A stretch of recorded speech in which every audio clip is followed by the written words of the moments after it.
Good afternoon, 12th class. Welcome to online chemistry class with me.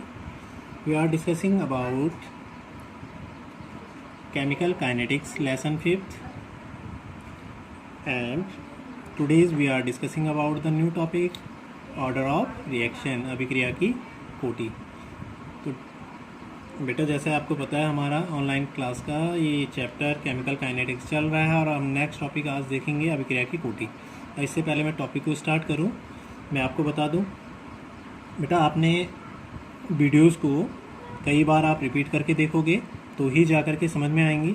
और जब videos को बेटा अच्छे से समझ लो तो आपने अगर कोई क्वारीज या कोई दिक्कत प्रॉब्लम होती है तो कमेंट बॉक्स में भी लिख सकते हो आप, ओके। और साथ ही बेटा सब्सक्राइब भी आपने करना है, ओके।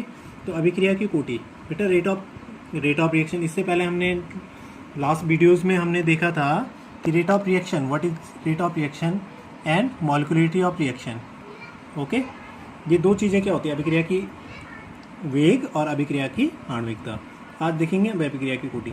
तो जब हम किसी भी केमिकल इक्वेशन को, रासायनिक अभिक्रिया को क्या करें, बैलेंस समीकरण द्वारा व्यक्त कर देते हैं, जैसे ये है A + B गिव्स AB, तो संतुलित समीकरण द्वारा व्यक्त कर देंगे तो अभिकारक अणुओं की वह संख्या, क्योंकि हमने बोला था बेटा कि जैसे ही कोई रिएक्टेंट रिएक्ट होते हैं, रिएक्ट आपस में करते हैं, तो इनका चेंज क्या होता है बेटा, कॉन्सेंट्रेशन चेंज होता है ना, साधारण परिवर्तन होता है। लेकिन ये भी श्योर नहीं है कि दोनों अभिकारकों का हो या एक अभिकारक का हो या एक का भी ना हो, ऐसा भी हो सकता है ना। तो जिन अभिकारकों के साधारण परिवर्तन से, ठीक है, जब हम किसी रासायनिक अभिक्रिया को संतुलित समीकरण द्वारा व्यक्त कर देंगे तो अभिकारक अणुओं की वह संख्या, ठीक है, जिनके साधारण परिवर्तन से क्या होगा बेटा, अभिक्रिया के वेग का क्या होगा, ठीक है, वेग का निर्धारण होता है। वेग का क्या होगा, निर्धारण होगा। वेग का निर्धारण होता है, वो क्या कहलाएगी, अभिक्रिया की कोटि कहलाती है, ठीक है।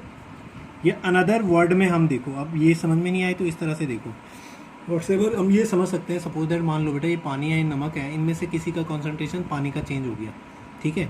तो पानी का चेंज, कॉन्सेंट्रेशन जो चेंज हुआ, वो क्या कर रहा है, उस अभिक्रिया के वेग का जो रेट है उस रिएक्शन का, उसको क्या कर रहा है, डिनोट कर रहा है, ठीक है। प्रभावित उससे हो रही है तो इसलिए वो डिनोट कर रहा है, तो वो उसकी क्या कहलाएगी, कोटि कहलाएगी, ठीक है। ये अनदर वर्ड में देखो, किसी अभिक्रिया में जो भाग लेने वाले अभिकारक अणुओं की साधारण की जो घात होती है, ये अभिकारक अणु है मान लो, अब इनकी घात यहाँ पे, इसके साधारण, इसका कॉन्सेंट्रेशन क्या हुआ, A ब्रैकेट, इसका कॉन्सेंट्रेशन क्या हुआ, B ब्रैकेट।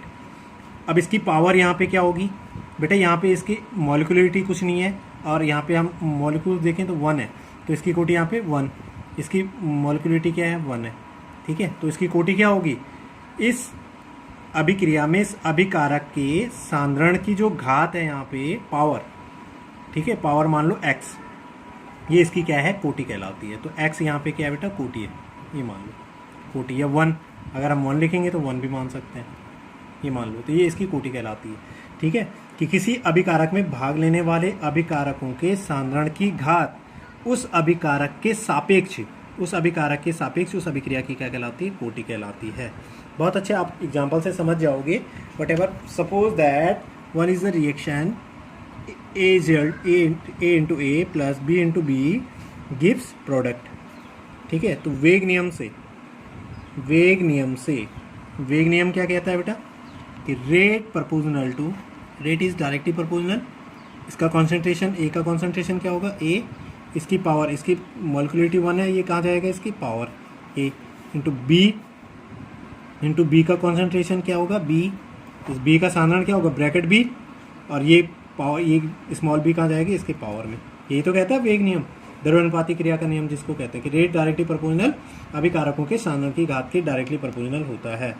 रेट को क्या लिखते हैं हम, dx/dt is directly proportional A की पावर, कैपिटल A की power small a and into B की पावर स्मॉल b।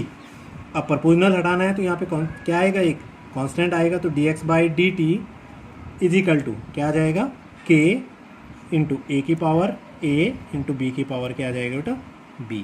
तो यहाँ पे कुल कोटि क्या हुई, कोटि क्या होगी इसकी, इस अभिकारक A के सापेक्ष इसके साधारण की घात क्या है, A, और इस अभिकारक B के सापेक्ष इस अभिकारक के साधारण की घात क्या है, B। तो a प्लस बी इसकी क्या है, कोटि है। या अगर 1 1 कुछ डिजिट में होती है तो 1 + 1 2 कुछ भी लिख सकते हैं, ठीक है। तो इस प्रकार से अभिक्रिया की कोटि, इस प्रकार से अभिक्रिया की कोटि क्या हो सकती है बेटा, 0 हो सकती है, फर्स्ट हो सकती है, सेकंड हो सकती है, थर्ड हो सकती है, इतने टाइप्स में होती है। तो शून्य कोटि, प्रथम, द्वितीय व तृतीय आदि हो सकती है। इस प्रकार से कोटि, इस प्रकार से शून्य, 0 भी हो सकती है बेटा। 0 का मतलब हो गया कि किसी भी अभिकारक का कॉन्सेंट्रेशन वहाँ पे चेंज ही नहीं हो रहा है, साधारण परिवर्तन ही नहीं हो रहा है, ठीक है, यानी उस पर कोई प्रभाव नहीं पड़ रहा है। जहाँ पे साधारण की घात 1 आएगी वो प्रथम कोटि की कहलाएगी, जहाँ पे साधारण की घात 2 होगी वो द्वितीय कोटि की कहलाएगी, जहाँ पे साधारण की घात 3 वो तृतीय कोटि की कहलाती है। और इस आधार पे बेटा अभिक्रियाएं क्या होती हैं, निम्न कोटि की अभिक्रियाएं होती हैं, निम्न कोटि की अभिक्रियाएं होती हैं। First, 0 order reaction. तो कोटि समझ गए कि किसी भी रासायनिक अभिक्रिया में अभिकारकों के साधारण की घात, अभिकारकों के साधारण की घात उस अभिक्रिया की क्या कहलाती है, कोटि कहलाती है। आप अनदर उनसे देखोगे, जैसे फर्स्ट आती है बेटा इसमें 0 ऑर्डर रिएक्शन, 0 ऑर्डर रिएक्शन भाई शून्य कोटि की अभिक्रिया। शून्य कोटि की क्या है, शून्य कोटि की अभिक्रिया। तो वह रासायनिक अभिक्रिया देखो, शून्य मतलब शून्य से क्या समझ रहे हो यहाँ पे, कि जहाँ पे बेटा अभिकारकों का साधारण परिवर्तन नहीं होता है, यानी वह अभिक्रिया जिसमें अभिकारकों का जो रिएक्टेंट होंगे, जो अभिकारक होंगे उनका कॉन्सेंट्रेशन क्या ना हो, साधारण परिवर्तन नहीं होता है, ठीक है, साधारण परिवर्तन नहीं होता है। अर्थात जिसमें अभिक्रिया का वेग अभिकारक के किस पे निर्भर नहीं करेगा।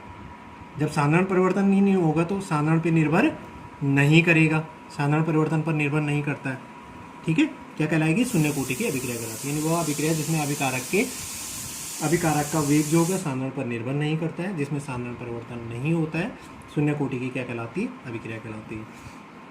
या मेनली डेफिनेशन हम लिख सकते हैं कि वह अभिक्रिया जिसमें अभिक्रिया का जो वेग होगा, रेट ऑफ रिएक्शन होगा, ठीक है, अभिकारक के जो अभिकारक होता है, वह अभिक्रिया जिसमें अभिक्रिया का जो वेग होगा, रेट ऑफ रिएक्शन होता है, अभिकारक के क्या होगा, अभिकारक के सांद्रण, it mean concentration of reactant, अभिकारक के सांद्रण के क्या होता है, अभिकारक के सांद्रण के कौन सी घात होगा,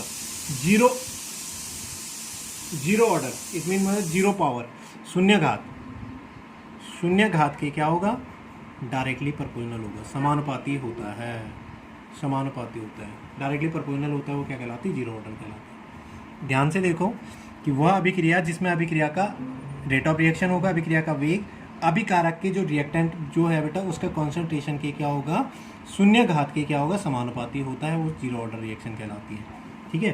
फर्स्ट ऑर्डर में क्या होगा कि वह अभिक्रिया जिसमें अभिक्रिया का वेग अभिकारक के साधारण की कौन सी घात, प्रथम घात यहाँ पे आ जाएगा, फर्स्ट ऑर्डर प्रथम घात के समानुपाती होगा, वो प्रथम कोटि की कहलाएगी। द्वितीय कोटि की वह अभिक्रिया जिसमें अभिक्रिया का वेग अभिकारक के साधारण की क्या होगा, द्वितीय घात के क्या होगा, समानुपाती होता है। और तृतीय कोटि में क्या होगा कि वह अभिक्रिया जिसमें अभिक्रिया का वेग अभिकारक के साधारण की तृतीय घात के क्या होगा, समानुपाती होता है। अब आप एग्जाम्पल से ध्यान से देखोगे बेटा, 0 ऑर्डर में कैसे पता चलेगा कि किसकी 0 ऑर्डर है। अब कैसे पता चलता है बेटा, ये होते हैं प्रायोगिक परीक्षणों पे, जब लेबोरेटरिकल टेस्ट हुए होंगे, जैसे वाटर है बेटा, कि वाटर का बहुत जगह माना जाता है, जो यूनिवर्सल रिएक्शन होती हैं, जैसे जो फोटोकेमिकल इक्वेशन होती हैं, ठीक है, प्रकाश वैद्युत समीकरणें होती हैं, प्रकाश वैद्युत अभिक्रियाएं होती हैं, तो उनमें कॉन्सेंट्रेशन चेंज नहीं होता है। अब ये कैसे पता चला, हमने तो पढ़ना इसी के अकॉर्डिंग है ना, ये डायरेक्टली हमें ऐसे पता नहीं चलेगा, हमें याद रखना पड़ेगा, बिकॉज ये किससे, प्रयोगों द्वारा पता चला है, प्रयोगों द्वारा पता चला है कि इनमें कॉन्सेंट्रेशन चेंज नहीं होता है, वो याद रखनी पड़ेंगे हम कि इसके एग्जाम्पल कौन से हैं। हम डायरेक्टली कोई भी रिएक्शन लिख दे उससे पता नहीं चलेगा हमें ये 0 ऑर्डर है, इसके याद रखने पड़ेंगे। जैसे फोटोकेमिकल इक्वेशन होती हैं, जहाँ लगभग जल अभिक्रिया में भाग ले रहा हो, ठीक है, या जो यूनिवर्सल रिएक्शन हो रही हो, जैसे भाई कि प्रकाश संश्लेषण है, इस प्रकार की अभिक्रियाएं, तो उनमें कोई कॉन्सेंट्रेशन चेंज नहीं होता है। फॉर एग्जाम्पल देखो, अब एग्जाम्पल बेटा, पहले फर्स्ट तो हम जनरल रिएक्शन से ए गिव्स क्या है, प्रोडक्ट है, तो रेट क्या होगा बेटा इसके लिए, rate is directly proportional concentration of A, concentration of A का कॉन्सेंट्रेशन क्या होगा, ब्रैकेट ए की पावर, यहाँ पे भाई इसका कॉन्सेंट्रेशन चेंज नहीं हो रहा है तो पावर क्या लिखेंगे, 0, इट मीन्स मतलब यहाँ पे 0 हो गया इसका, तो जहाँ 0 होता है बेटा वो वाला पद ही ऑलरेडी हट जाता है, ए की पावर 0 का मतलब क्या हो गया, 1 हो जाएगा, ये ऑलरेडी हट जाता है। तो रेट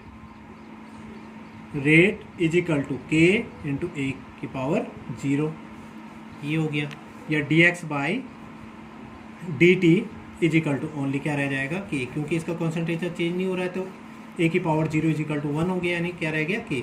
इट मीन्स मतलब उसमें अभिक्रिया का वेग सिर्फ वेग स्थिरांक पे निर्भर करता है, साधारण पर निर्भर नहीं कर रहा है। समझ में आ रहा है? अब देखो कौन कौन सी वो इक्वेशन है। जैसे फर्स्ट इक्वेशन है बेटा H2 प्लस Cl2, हाइड्रोजन जब क्लोरीन से अभिक्रिया करता है बेटा हाइड्रोक्लोरिक एसिड बनाता है, 2HCl गैस बनाता है। तो इसमें इनका कॉन्सेंट्रेशन क्या है? वैसे अगर हम पार्टिकुलर देखें तो इसके मॉलिक्युलरिटी वहाँ पे 1 है, तो H2 की पावर 1 नहीं लिखनी है, यहाँ पे 0 माननी है, Cl2 की पावर 0, ये याद ही रखना पड़ेगा। तो रेट इसके लिए बेटा क्या होगा?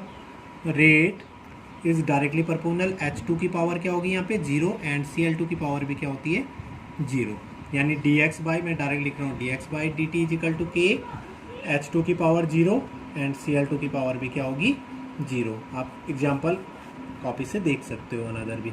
ओके, जैसे अमोनिया का डिकम्पोजिशन है, second example ammonia 2NH3, ammonia का डिकम्पोजिशन क्या होगा बेटा N2 प्लस 3H2।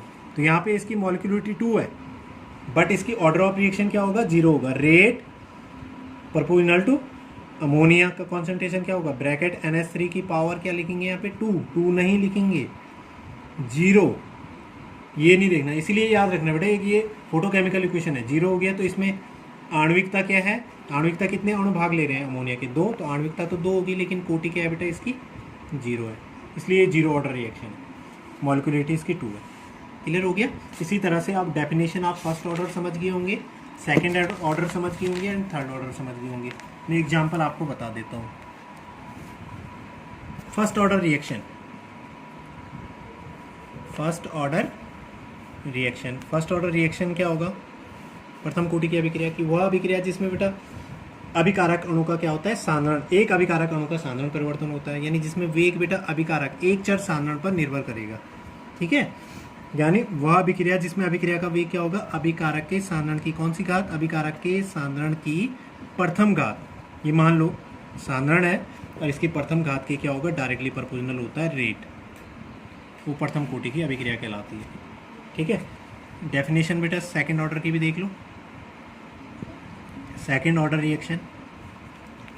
रिएक्शन में क्या होगा कि वह अभिक्रिया जिसमें अभिक्रिया का जो रेट होगा अभिकारक के साधारण की कौन सी घात बेटा, द्वितीय घात, सेकंड पावर कि क्या होगा, डायरेक्टली प्रोपोर्शनल होता है। And third order